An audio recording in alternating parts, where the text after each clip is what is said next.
Hey guys, Q53 here and welcome to the Hell in a Cell 2016 predictions. I'm recording this at around, well, it's just after midnight on a Sunday.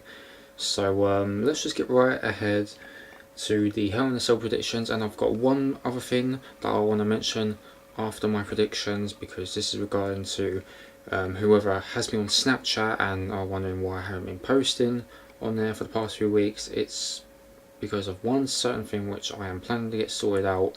Hopefully it will be done in time for Hell in a Cell. If not, I have something good for you guys.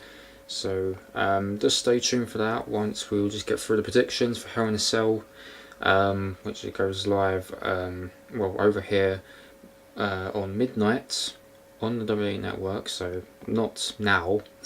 We should say Sunday midnight on the WWE Network. It is midnight now, it's just gone Sunday, so we've got another 24 hours for Hell in a Cell to get started, and it goes live over here in the UK. So 4 hours of pure WWE content, Hell in a Cell, 3 major matches, all taking part in a Hell in a Cell match.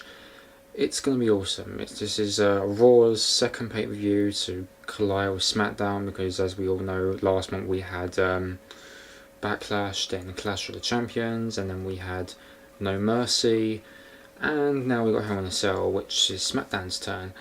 All before we head into next month's Survivor Series show, as well as NXT TakeOver Toronto the night before Survivor Series. So let's just get right down ahead to Hell in a Cell 2016, because I'm excited. There's only like 3 matches on the card that I'm excited for, and that's about it. But the rest, you know, as always, I'll just sit through them and see what happens. So here are my predictions. Here's who I got to win at Hell in a Cell. Who's going to come out on top?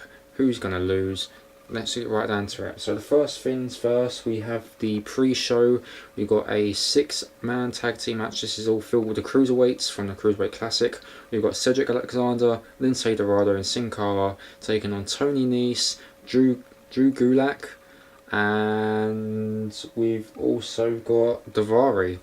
I mean, sure, this is just something going to be awesome to open up Hell in a Cell. I think they're going to give them some time to make a name of themselves, you know, so people can get pumped up and ready for Hell in a Cell. I've got the team of Cedric Alexander, Lince Dorado and Sin Cara to win this. I mean, just let them guys win, really. I think they're the fan favourites. So that's who I've got. Next up, we've got Enzo and Cass versus Gallows and Anderson. Now, I was originally going to be picking Enzo and Cass, but I believe that the club is going to pick up the win for this one, just because, I mean, they need a win, really. I mean, I don't mind seeing Enzo and Cass getting a loss here and there, but I just think Gallows and Anderson need a win. I mean, it's only fair, you know, so they can get back on top. Yeah, Gallows and Anderson. Next up, we have Bayley versus Dana Brooke. I have no cares about this match whatsoever. Sure, we've had a match with them on Raw, which Dana Brooke won. Then the next week, it turned into an arm wrestling match, which Dana Brooke just cheated, I guess, trying to show off the guns, and Bayley fought her off with the hugplex. So I've got Bayley to win this, just because, you know, I mean, she's Bayley. It's what she does. She gives them the love and she wins. I also forgot to mention that there are drinking rules. So I forgot to mention that for the pre-show, the drinking rule was drink for mentions of the Cruiserweight Classic. There's no drinking rules for Bayley versus Dana Brooke, as well as Enzo and Cass versus Gallows and Anderson. I just wanted to quickly mention that. So yeah. So I've got Bayley to defeat Dana Brooke for that match. Next up, we have TJ Perkins versus Brian Kendrick for the Cruiserweight Championship. Again, we're getting this for the second time, as we all know from Clash of Champions. It was a great match. I think this one's going to be great as well, but I'm thinking TJ Perkins is going to hold it on for a little bit longer. As we know, Rich Swann got a win over Brian Kendrick on an episode of Raw, so I think he's next in line to face TJ Perkins for the title. So I'm thinking keep the title on TJ Perkins and then see what comes next for him. I think Rich Swann is next in line for the Cruiserweight title. There could be some situation where Brian Kendrick can get involved, maybe turn it into a triple threat match for Survivor Series, but who knows. I got TJ to retain this. I mean, we're going to keep on in for a little bit longer and then see what goes on from there. And the drinking rule for that match is drink for mentions of the word Cruiserweight. Next up we have the Tag Team Championships on the line. We've got the New Day, who is also coming up to their championship reign. I think they're crossing paths with Demolition now. And the New Day is going to be facing the unlikely team of Sheamus and Cesaro. This is an odd pair. I mean, yeah, this is kind of like the same situation what we had with Daniel Bryan and Kane, which, don't get me wrong, it was a good team. I think Sheamus and Cesaro. I've predicted Sheamus and Cesaro for winning this one. I think the New Day is just starting to become like the whole power positivity thing has kind of died down. I would like to see them, chase the gold again. Like how the New Day started out, just chasing the gold. See what goes on from there. I think Sheamus and Cesaro is going to be winning this one. If the New Day retains, there will be some sort of argument between Sheamus and Cesaro of the match. That's what I believe. But I just think Sheamus and Cesaro could win this and then see what goes on from there and lose it to someone like, I don't know, Gallows and Anderson. I don't know. But the New Day, the whole thing's dying down. Don't get me wrong, I do enjoy them, but I just think, they're beating everyone on the card. Sheamus and Cesaro's, an unlikely team. They're a new team that just got put together by Mick Foley. But I just think give it to Sheamus and Cesaro for a little bit, see what they can do, and then maybe the New Day wins it back, and then someone is next in line. Probably they just do it with Gallows and Anderson again. Or I would like to see Enzo and Cass versus the New Day, because we never really got that from what I remember. So yeah, I've got Sheamus and Cesaro to win the tag team titles, see what goes on from there. So yeah. And the drinking rule is drink for every New Day chant, he goes New Day, and drink for every time Francesca is played by Xavier Woods. Next up we have, holy crap, I'm just flying through these predictions. We've got the 3 Hell in a Cell matches. We're gonna pick the most boring one. I really don't care. Roman Reigns putting the United States title on the line against Rusev. Obviously, I would like to see Rusev win, but hella shit he isn't. Roman Reigns is going to retain, I think we all know what's coming. I think Reigns will retain, and then probably something happens at Survivor Series. Someone's going to be next in line to face Reigns. I don't know who it could be, but it will be someone. It will be someone. I don't know who, but we'll just have to see about it. So Roman Reigns retains, defeats Rusev, and the drinking rule is drink for mentions of Lana and anytime she gets involved. The second Hell in a Cell match, even though people were saying this could be the main event, but I highly doubt it. Sasha Banks versus Charlotte Flair.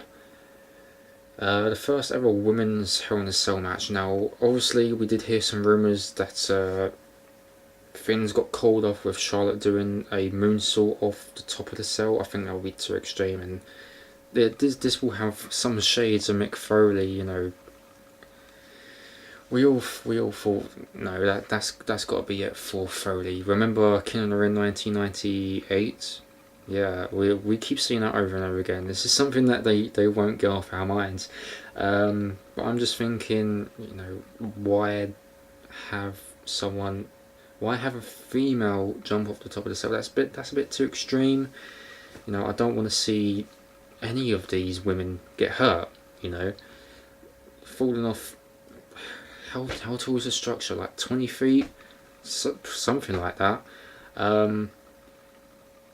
But yeah, just call off the moonsault. Just have their fight inside the cell. No way of them getting outside. I'm just gonna leave it as that. Just have the women's match inside the cell, no matter what. Who knows? Dana Brooke could get involved. Maybe, I don't know, someone else could get involved. I don't know who. But yeah, it's the very first women's Hell in a Cell match, so that's cool. But the whole going a bit extreme moonsault off the top of the cell, no. But I don't really want to see that. I don't want to see either Charlotte or Sasha get hurt, really. If they do climb the top of the structure. But we'll just have to see how this goes, really. See what goes on from there. And my predicted winner is Sasha Banks. I mean, I don't think they're going to do the whole thing what happened at SummerSlam, where Charlotte got like a sneaky win and then won the title again. I don't really see that. I think Sasha's going to retain, and then we need someone new for Sasha. I think this whole thing with Sasha and Charlotte, it needs to die off. Charlotte needs someone new to face, as well as Sasha. So I'm picking Sasha to retain. And the drinking rule is drink for mentions of the word Flair, drink for mentions of the word women, and yeah, that's all I really got for that. So yeah, and finally we got Seth Rollins versus Kevin Owens for the Universal title in Hell in a Cell match. Also, I've got Kevin Owens to win. There could be something to do with Jericho getting involved. Who knows? But again, Kevin Owens retains. Rollins could end up getting mad after the match because he lost and starting blaming Stephanie. Oh, I thought I had your back and all this. Like, he's trying to, sneak behind the authority, just blaming them. But Kevin Owens to retain. I think come Survivor Series it could be turned into a triple threat match. Who knows? Add Jericho into the mix. I don't know. But we'll just have to see. Maybe if Jericho gets involved, then so be it. I don't see any way for Jericho to cost Owens the title. I just think they're going to keep on Owens for a bit longer, see what goes on from there, see what's next for Rollins, see what's next for Owens, and yeah, that's pretty much it really. So I've got Kevin Owens to retain, and the drinking rule is drink for mentions of Chris Jericho. Drink for mentions of Chris Jericho's list. That is something I just come up with just now. I'll add it on there. And down your drink if Jericho does get involved. So that is my predictions. That is my drinking rules. There's also some other drinking rules that you can drink to throughout the whole show. This isn't for a specific match. The ones that I've done my predicted winners and the drinking rules, that's just something that you have to do. You know what I mean. I've been doing this for a couple months now. So the other drinking rules that you have to take part in throughout the whole event: drink for mentions of Raw, drink for mentions of Hell in a Cell, drink for mentions of Devil's Playground or the word structure. Drink for every segment involving Mick Foley and Stephanie McMahon. Down your drink for surprise returns or debuts. Down your drink when the title changes hands, and down your drink for when a What Culture sign is spotted. All of those drinking rules, all of those predictions will be put down in the description down below. That is it. That is my predictions. I hope you guys enjoyed. Do feel free to put your predictions down below.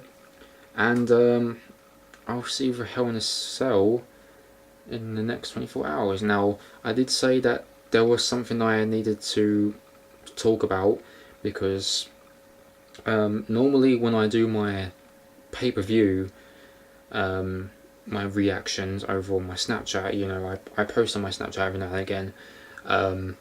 Unfortunately, my iPad, yes, I used my iPad for Snapchat. You know, I've mentioned this before. Apparently, a few weeks ago, this happened on the 12th.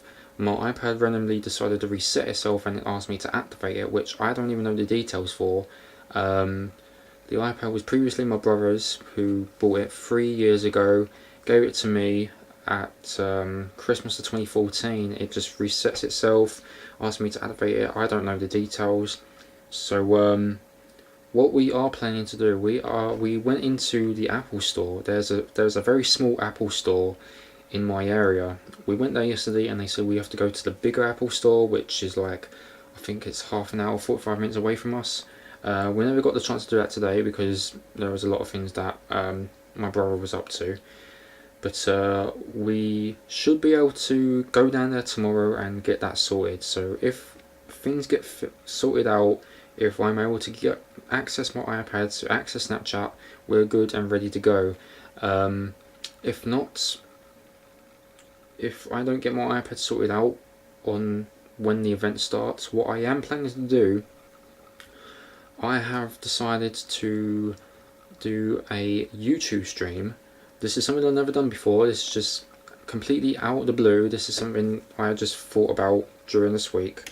So if I don't get my iPad sorted out before the event, because like I said, once I wake up, I have to see what my brother's up to throughout the day, and then he'll decide whether he can take me down to the Apple store and see if we can get that sorted out. Hopefully it shouldn't take that long. If we can get that sorted out, then we're good to go. I can finally access my Snapchat. I haven't been able to check my Instagram, like my messages or anything. I haven't been able to do anything with my iPad. I haven't been able to go on WWE Supercard. I haven't been on the WWE Tops. Yeah, I've been pretty much iPadless for the past 2-3 weeks, and all I have to keep me company is this laptop right here, which sure it does the job. You know, I can only use Facebook, but still, Snapchat, Instagram, it's always been my thing. But again, if I can't get it sorted out, what I am planning to do, I'm doing a YouTube stream, which I will be going live at around 11:59 p.m. Greenwich Mean Time, so in the UK. And the stream won't finish up until about 4 a.m. So we'll be here for 4 hours. So obviously, I'm going to be doing kind of the same thing as what Luigi PS3 does, and What Culture on. I think they do it on What Culture Extra, where you just be seeing me. I will be interacting with the chat. You know, we're just talking wrestling in general. If you want to ask questions, feel free to do so throughout the event. So basically, you'll just be seeing me reacting to what's going on throughout the match. I'll discuss my thoughts and opinions on the guys. You know, it can be anything wrestling related, really. I mean, it doesn't have to be WWE. It doesn't have to be Hell in a Cell. It could be many other things. It could be, you know, certain superstars, certain women's wrestlers, NXT, WCPW, anything like that. So if I do go ahead and do this YouTube stream, feel free to watch. You know, it's gonna be pretty fun. I was going to plan to do this on YouNow as well, but YouNow was just something I had planned on using last year, and back in April I just decided to stop using it. I didn't really find it enjoyable anymore. So yeah. So again, my iPad. Hopefully I should get that sorted tomorrow. If not, I'll be doing a YouTube stream, so feel free to watch that if I do ever decide to do that. Who knows? I'll probably do a small video just saying what's going on before the show, and yeah, that is really much it. Really, I'm sorry for if I'm trying to rush this or anything. You know, it's just been a crazy past couple of days, very long days actually. Just trying to get stuff sorted out, and I'll be very chilled come once we are watching Hell in a Cell. So that is about it. again, my predictions, my drinking rules, everything's going to be in the description down below, and I will keep you guys further updated. If you do want to, I do have a Twitter. I barely use it though, so if you do want to follow me on Twitter, it's at KidVariety3. If you do want to add me on Snapchat anyway, just follow me, it's KidVariety3 as well. I do also have an Instagram, and yeah, that's pretty much it. I'll put all those links in the description down below as well. So that's it. Thanks for watching, guys. Hope you enjoyed. Do put your predictions in the comment section down below, and hopefully I will see you on stream, well, interacting with you guys if I do decide to do the YouTube stream. So that is it. Thanks for watching, guys. Hope you guys enjoyed, and I'll see you soon.